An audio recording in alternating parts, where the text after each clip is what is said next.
అనంతపురం జిల్లా పెన్నా అహోబిలం పుణ్యక్షేత్రంలో శ్రీ లక్ష్మీ నరసింహస్వామి వేడుకలు ఘనంగా జరుగుతున్నాయి. ఈ కార్యక్రమానికి పెద్ద ఎత్తున ఆశేష భక్తజనులు హాజరవుతున్నారు. ప్రతి ఒక్కరూ నరసింహాయ నమః, గోవిందాయ నమః అంటూ ఓం నమో నారసింహాయ నమో నమః. గరుడ వాహనంపై విహరించిన నారసింహుడు ఉత్సవాన్ని తిలకించేందుకు భారీగా తరలివచ్చిన జనం. అనంతపురం జిల్లాలో ప్రసిద్ధ పుణ్యక్షేత్రం పెన్నహోబిలంలో శ్రీ లక్ష్మీ నరసింహస్వామి వారి బ్రహ్మోత్సవాలు అంగరంగ వైభవంగా సాగుతున్నాయి. ఆదివారం రాత్రి శ్రీవారు గరుడ వాహనంపై మాడవీధుల్లో విహరించారు.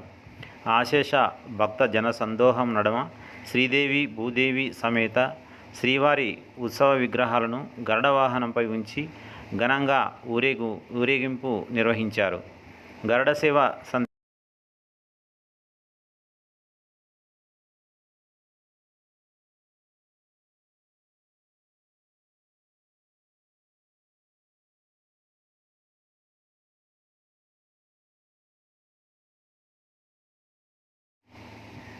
భక్తులతో కిక్కిరిసిపోయింది. గోవింద నామస్మరణంతో మారుమ్రోగింది. గరుడ వాహనంపై ఉన్న స్వామివారిని దర్శించడం ద్వారా సర్పదోష శాంతి, దివ్యమైన జ్ఞానం కలుగుతుందని భక్తుల విశ్వాసం.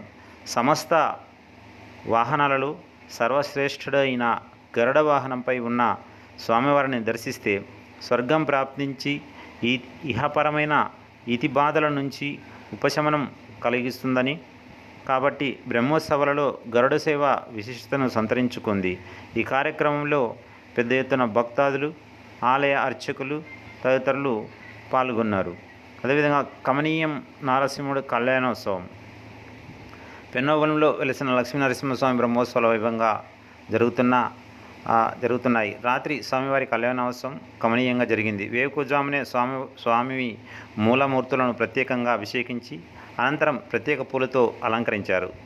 కళ్యాణోత్సవానికి ఆలయ ఈవో విజయ్ కుమార్, ఉత్సవదాతలు పట్టు వస్త్రాలు సమర్పించి రాత్రి గరుడ సేవ అనంతరం ఆశేష భక్తజన నడుమ వేద పండితులు మంత్రోచ్చరణల మధ్య స్వామివారితో అమ్మవార్లకు మంగళాధారణ కార్యక్రమం శాస్త్రోక్తంగా జరిగింది.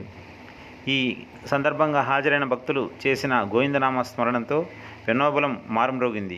కళ్యాణం తర్వాత భక్తులకు స్వామివారి తీర్థప్రసాదాలను అందజేశారు.